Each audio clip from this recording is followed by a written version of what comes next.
Hey, welcome back to the House of Trauma podcast. It's your favorite podcast host, Kiana Brianne. Now let's get into it. Did you know that anger can be an addiction? And I know this firsthand because there may or may not have potentially been a time in my life where I was potentially addicted to being angry. When I was younger, I used to be mad at the world. You know what I mean? Like, I feel like the world owed me something when in reality, the world owed me nothing. The world doesn't owe any of us anything. It's our job to kind of take hold of this life, of our life, and live it the way that we want to live it. And for some of you, just like me, sometimes there's a series of misfortune and there's a lot of hardship in this world that kind of leads us down this path of anger. And when you're in the thick of it, you don't really realize what's going on. And you definitely don't realize how to stop it and kind of how to control it. There was one point where I was just kind of looking around and it was kind of an out-of-body experience. And I'm looking, there was a specific incident or situation, and I'm just kind of looking around at all my siblings or at least most of them. And I'm just like, everybody's so angry, just so mad. And we have a bunch of angry people, when you have a bunch of people who are mad and, filled with rage, there's no control. There's no control in the room. There's not one person within the situation who can kind of grab hold and grab control of the room, because everybody's kind of out of control. And not just my siblings, a lot of my cousins, we all get together and everybody's angry. And then if you mix in alcohol or, other things, then it kind of heightens the rage meter. Okay. And more recently, I remember the very first year, when my dad died, and I was so mad. I was so mad at the world. I was mad at everybody and everything. And I was just full of emotions and confusion. And I didn't know how to compact that. Like, I didn't know how to stop it or assess it. And I struggled to find healthy ways to channel my anger. Because when you are filled with anger or rage or a heavy sadness, I think it's important to find healthy ways to channel your anger. And I didn't have those tools to do so at that time. It's no secret that anger is an emotion that everyone experiences, right? And it may be an emotion that people express when they have an unmet need. And sometimes, again, you don't know how to channel these emotions and it comes off as anger. And sometimes anger, it feels good. It actually feels good. And it feeds your sense of self and you end up liking it. Hence, people who become addicted to anger. And you see, addiction is an attempt to escape human suffering. So whether you're addicted to alcohol, whether you're addicted to pills, whether you're addicted to sex, or whether you're addicted to anger, or the hundreds of other things in this life we could be addicted to. People are addicted to gambling, addicted to shopping. Hello, me right here. It's an escape from suffering, whatever that suffering may be. And if you don't grab hold of your addiction, if you don't take control of your life and you let that addiction, whatever that addiction may be, consume you, it will indefinitely begin to have negative impacts on your life. Being addicted to anger doesn't make you a desirable person to be around, right? Nobody wants to be around the person that's always mad, the person that's always causing a scene, the person that's always spazzing out on people. Nobody wants that. And you could potentially lose people that you love.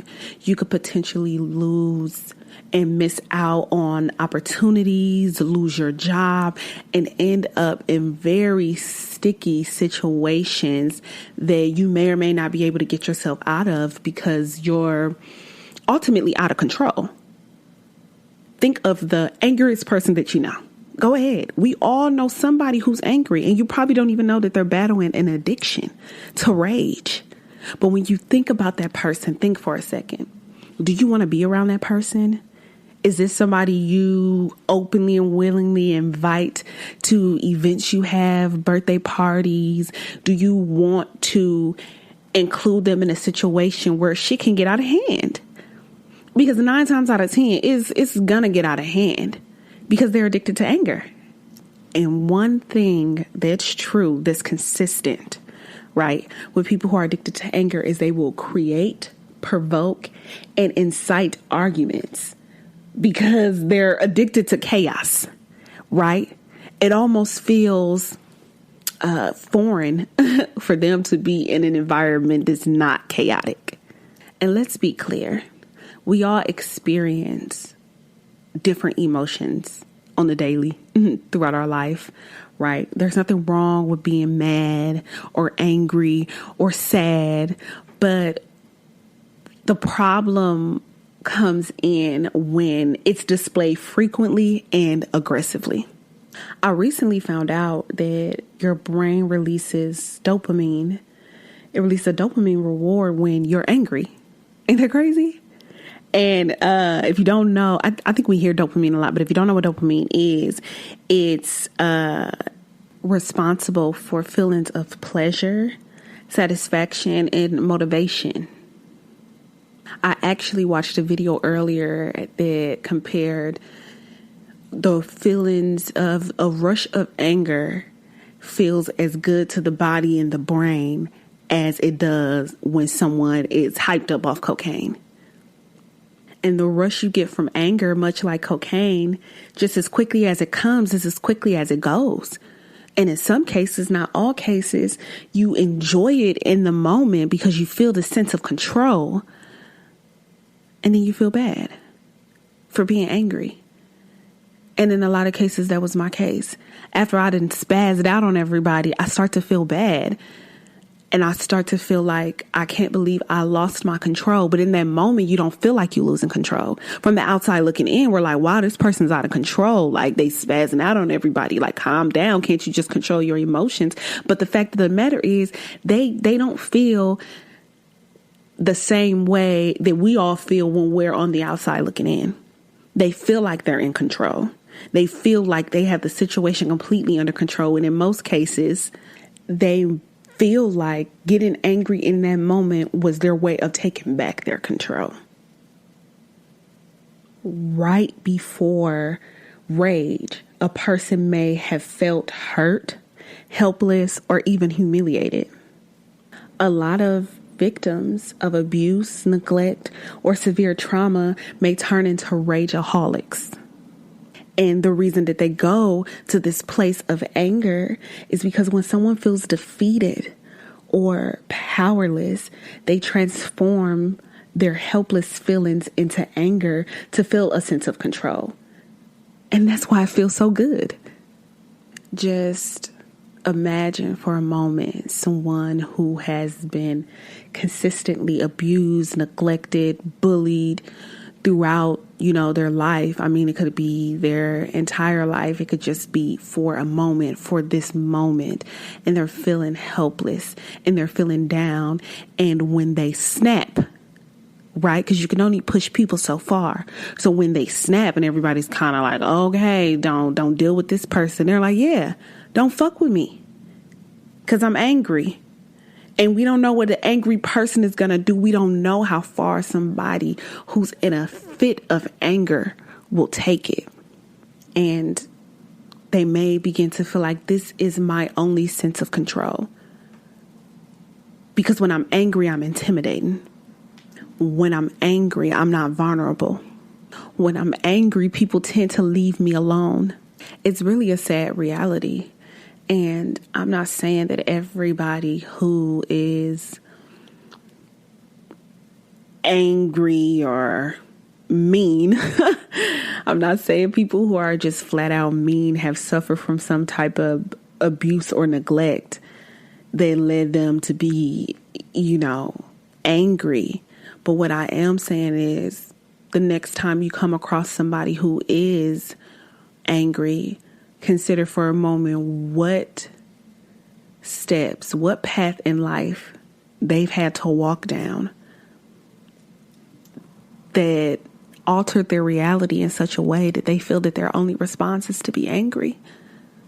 I actually remember, this was some years ago, my mom actually said one day, she was sad about it, that she feels like all of her kids are angry because of her.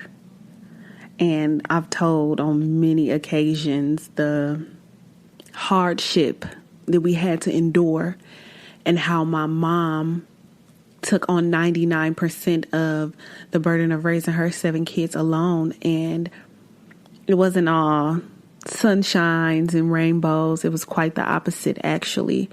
And I remember growing up and thinking that my mom was just angry. I know a little bit more now where that anger stemmed from. I also remember thinking at a point in time, like, my dad is always yelling. Why are you always yelling? And when people grow up in that type of environment, not always, but sometimes when people grow up in a type of environment where there's a lot of anger and animosity and there's a lot of screaming and yelling, that's something that they become accustomed to. So as me and my siblings begun to grow older and live our lives when there was a lot of anger and a lot of yelling and a lot of screaming and very little constructive communication, I knew exactly where it stemmed from. Those were our examples on how to handle problems. So that's how we naturally begun to handle problems. And granted, now, God bless, most of us have learned to handle situations that are less desirable in a different manner. Like, I don't always want to yell, but there are still some times in my life where I get so angry and I start yelling, I had to stop myself. I remember years ago when my niece and nephew were staying with me and I was angry about something totally different, had nothing to do with the kids. And they were just moving so slow. And I just remember yelling at them that they needed to hurry up. And then I literally stopped. And I got down because it's important to get at eye level with children. Don't tower over somebody who's smaller than you. That's no good. But I got down on my knees at eye level with them. And I was like, TT is sorry that I yelled at you. I'm not mad at you. I'm mad at something else. And I feel like it was important for me. And I'm glad I caught myself because I feel like it was important for me to let them know that it was absolutely nothing they did wrong. And sometimes people are lashing out at you and it's nothing you did wrong. They could be angry for something that's totally different. But that's their natural response to a bad situation. But I don't want my niece and nephew and I don't want my unborn children to grow up and think that it's okay to lash out at people when you're upset about something. Yell, cry, scream if you need to get it out. But to just respond with rage, that's not appropriate in any setting, in any situation, to anybody, no matter the situation. When I was in my early 20s, I was still working through a lot of trauma, or it was working me. I had no control over it. I had no grip over it. I wasn't even in a space mentally where I was able to identify that all this pent up aggression stemmed from childhood trauma, right? And I used to go out all the time. For the most part, I'm pretty level-headed when I drink. But sometimes when I'm drunk or I'm cross-faded or under the influence of any kind, it takes very little, or it took very little for me to flip the script, for me to fucking spaz out and like go off on somebody. I remember throwing drinks in bars. I threw drinks on many occasions at bartenders because they pissed me off. But that wasn't appropriate. Yeah, they pissed me off. I I could have exchanged some words. I could have just left. I could have walked away. I could even let them know exactly how they made me feel. But why would I do that when it's this drink in my hand and I can just throw it in your fucking face? Right? That was my mindset behind it, because that's how I knew to respond, with aggression. I used to fight and argue and just tear shit up. Like, it was crazy. And when I'm looking back, I don't even recognize this person. I don't know who that is. I don't know who I was back then in that moment, because I didn't realize that I was addicted to anger. And it took very little to get me there. People would always say, like, I'm not confrontational. I don't like confrontation. And I'm like, please. You want me to say something for you? Because I treat their ass. I will eat them up. Because I didn't mind confrontation. My mouth is really lethal when I want it to be. So you got something to say to me, I got something to say to you, and we can go all day. And I ain't gonna really talk too much before hands start swinging. I remember getting kicked out of this bar. It was me, two of my friends, one my best friend, and another friend, and then my sister. We were at this bar, and I don't remember what happened, but I think my best friend and my sister like exchanged some words with these girls. I'm like, forget them. We having a good time, whatever. The girls was still talking, but my best friend and my sister, they started engaging in a whole nother conversation. They like, oh, we ain't paying attention. They just some haters. People always starting stuff. It's always gonna be a hater in the room somewhere. Remember that. So they was just talking, and my sister is taller than me, and my other friend is taller than me, and they were in front of me, and I wanted to get to these girls so bad. Like, I hadn't even had that many drinks, but I just wanted to get to them so bad, just to show them that I wasn't the one to fuck with. But I'm gonna pause right there. Why did I want to get to them so bad? We had already kind of separated in the bar. We out here trying to have a good time. At first, I was the one trying to diffuse the situation, but the anger started to build from within. And you ever get so angry, you get hot. Like your body temperature is on 1,000, and all I seen was red. Okay? And press play on the story. I took my drink. Yeah, my drink that I just paid for. Y'all know these drinks out here in these bars and clubs ain't cheap. I took my drink. I threw it over my sister and my friend. And I hit one of the girls. So they immediately turn around and they see me. But in the midst of me throwing the drink over them, some of the drink has spilled out. And it kind of hit my sister and my friend a little bit. So the girl's like, damn, these bitches throwing drinks at us. And my sister and my friend is like, damn, these bitches throwing drinks at us the whole time. I'm the culprit. And so then it's up and it's stuck. And now I'm trying to charge through and get to them because this is what I wanted. I made a conscious decision to provoke a fight and, create chaos. It was chaos in that bar. And then we got put out. So now they mad like, oh my God, why we get put out? They do drinks at us, da. So then I got to confess that it was really me. And they like, but why? And I'm like, because them bitches was talking stuff and I had to get my hands on them somehow. This is crazy. And I was maybe 23 at the time, starting fights in bars just because I felt like I could, because I felt like I wanted to, because I had so much anger inside of me from all these other things that it literally took nothing. They could have looked at me the wrong way and I would have tried to charge at them. It's a bad situation. And I know I'm not the only one. I mean, maybe y'all didn't take it to the extent I did, but moving forward. And it would take years. It would take years for me to find healthy ways to deal with my anger, to realize that I'm better than certain situations. And now at 29, I tell people all the time, I'm too old. And I'm not old. Like, I don't mean old, but I'm saying I'm at an age and a point in my life where I just can't be putting my hands on people. People don't fight fair nowadays anyway. And even if they did, I'm just not at a place in life where it's appropriate. Especially mentally, I've grown so much that I think it's almost honestly embarrassing to see grown women fighting. But back then, it wasn't no thing. I remember another incident, but I was like 16. Still a lot of anger built up inside me, a young teenage rebel. And I remember me and my sister were arguing, and I don't remember exactly what we were arguing over. And I remember she hit me first, but it was kind of like she snuck me, and I didn't appreciate it. But, you know, my best friend at the time was there, and all my other sisters was there, and my brother, one of my brothers was there, and they broke up the fight, you know, whatever. But now I feel like I got, and I can't let it go. So I ran up on her, and we ended up fighting again. So they broke it up. They took her outside and they left me in the house.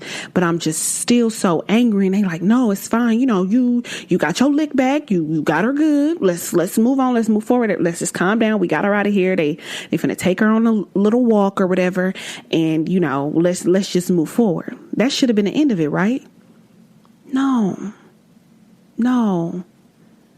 I was too angry. That was not the end of it. We stayed in this apartment on the first floor. Do y'all know, I went into the room, tried to lock the door, but I actually didn't end up locking the door because they got in. And I literally jumped out the window. And as my last body part was trying to get out the window, they grabbed me because I'm so angry and I want more. You know, now my adrenaline's pumping and I'm ready to go and I can't stop. Like, again, I'm hot and I'm seeing red and I just want to go and get her. Like, how angry do you have to be to jump out of a window to go fight somebody when you've already won the fight? But in my mind, I'm like, baby, we can go all night. You didn't woken the monster. Definitely not my finest hour. I'm telling you, being addicted to anger is dangerous. It's a dangerous addiction to have. It's probably one of the most dangerous drugs out there. Because think about it. How many people are in prison right now because of anger? Because they got angry and did something that they could not come back from and lost their freedom. I got a brother who was for sure addicted to anger. He's always fighting. He was always fighting. It was always somebody who needed to get the hands put on him. My brother spent a lot of time in jail, and not just because of his anger, but still always ending up in a bad situation because he was angry. When my brother was 13, I remember like it was yesterday, he had a pink shirt on. So how old was I? I was probably 9 or 10. And I like to look out windows. This is just a thing that I do. I really like to stare out of windows. And I just remember I was staring out actually his room window because he didn't come home from school that day. So I'm in his room because he had the best view, the front of the house, and my window was on the side looking at another house. Anyway, I'm looking out the window. I see a police car pull up, but I mean, shit, it wasn't no thing. Police cars was always pulling up. I just didn't know they was coming to our door. And 2 officers get out. They open the back door, and oh, and behold, my brother getting out the cop cars. I'm like, now what is going on here?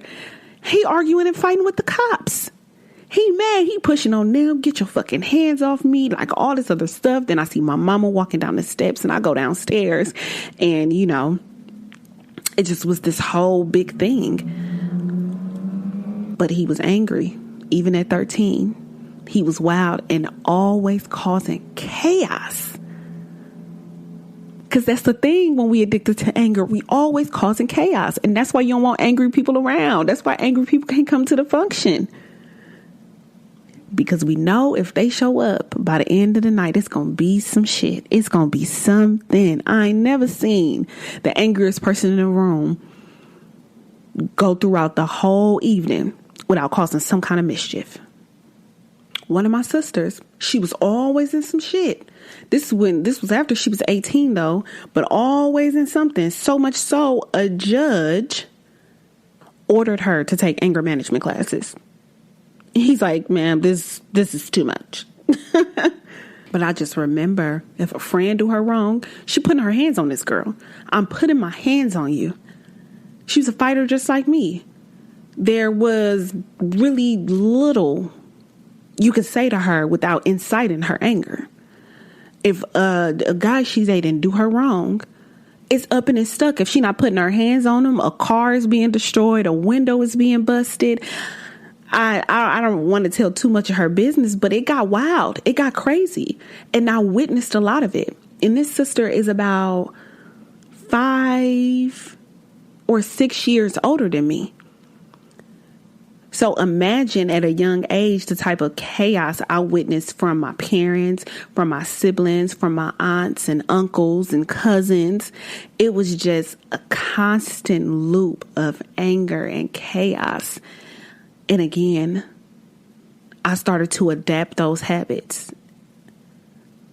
Anger and rage is the only thing in life that gives you the illusion of control. You know, you kind of become addicted to the same emotions that you hate, because nobody who is angry enjoys watching another person be angry. That's not true. And 99% of the time, they probably witness a string of anger at some point in their life from somebody who was probably older or bigger than them, or even if not older and bigger than them, it was just somebody who they were constantly around that displayed these emotions. And I guarantee in the beginning they didn't like it.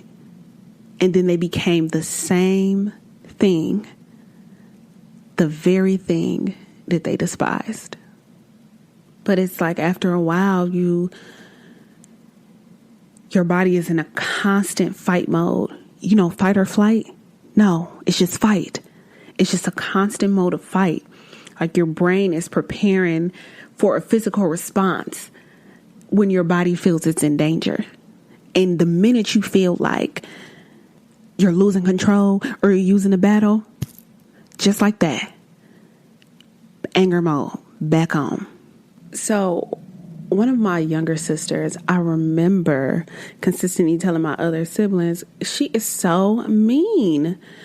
And then it kind of transitioned to me being like, why is she always so angry? And it took me a little while to realize, oh my gosh, she enjoys being angry. Like every single situation, you're angry, you're upset, you're inciting chaos, and it's unnecessary. And sometimes, I would have to be the mediator. At this point in time, mind you, I'm more level-headed. I'm able to control my emotions more. So I would have to step in and be the mediator and kind of diffuse the situation. And one way that I like to diffuse situation is by adding a little comic relief, because I am the funniest person I know.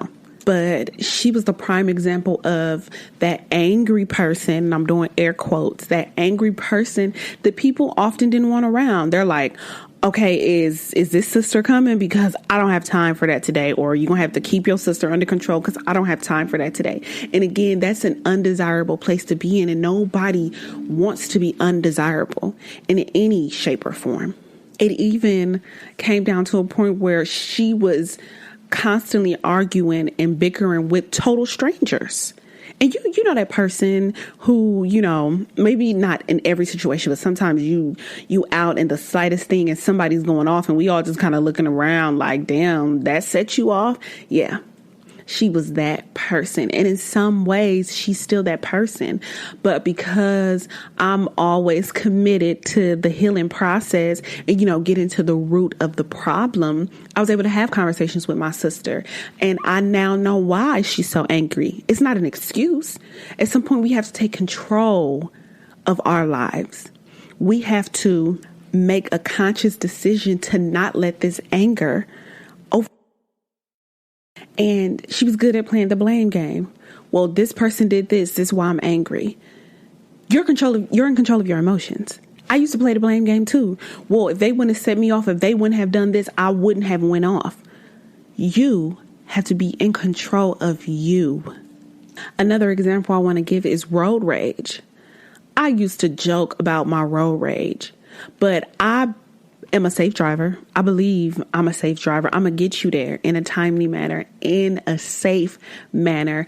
And I'm always constantly being aware of my surroundings and trying to be conscious of other drivers. I've been in car accidents before, and it was always an idiot other driver who typically ran into the back of me. But it's not me running into people again because I'm conscious of my actions. So it angers me when people aren't offering the same in return. Like, be conscious of your driving. Like, operating a motor vehicle is one of the most dangerous things that we do on a day-to-day basis. And so I would get so angry when people would do dumb things. Like, one of my pet peeves is not using your signal. You turn it while you use your signal. Now, I could have potentially ran into the back of you because the light is green and I'm going, but you're not going because you're about to turn. Use your signal. My horn, baby. My hand stayed on that horn. I would be yelling out the window, cussing people out, like just making a big spectacle. And I'm almost certain that majority of us have had multiple instances where we exhibited road rage. But let me tell you when road rage goes wrong.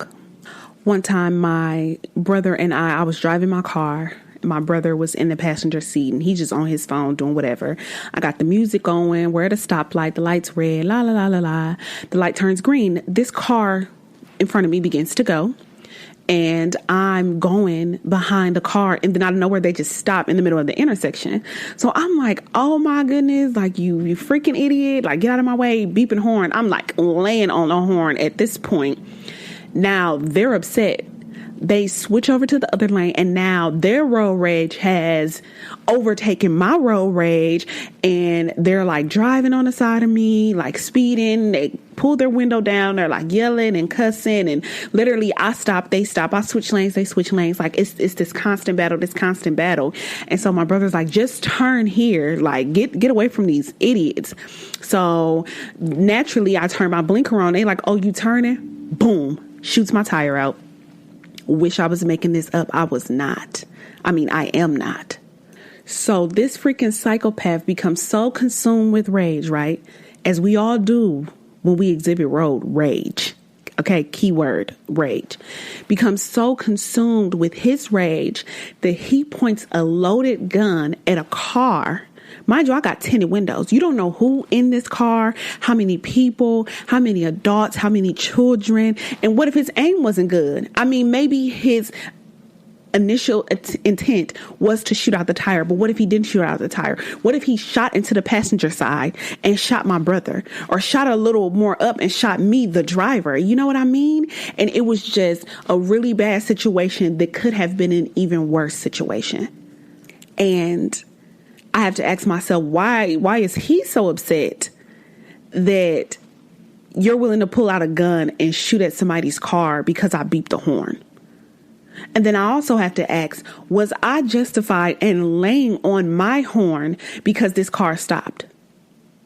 Some may argue, yes, I was justified, and no, they were not. And some others may argue that no, I was not justified, and no, he was not.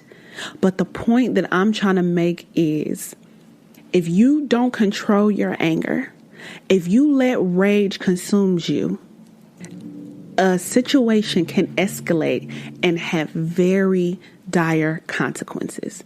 I've seen instances where road rage went wrong and people were actually killed, where people were actually ran off the road, where innocent people lost their lives because one particular person could not control their anger.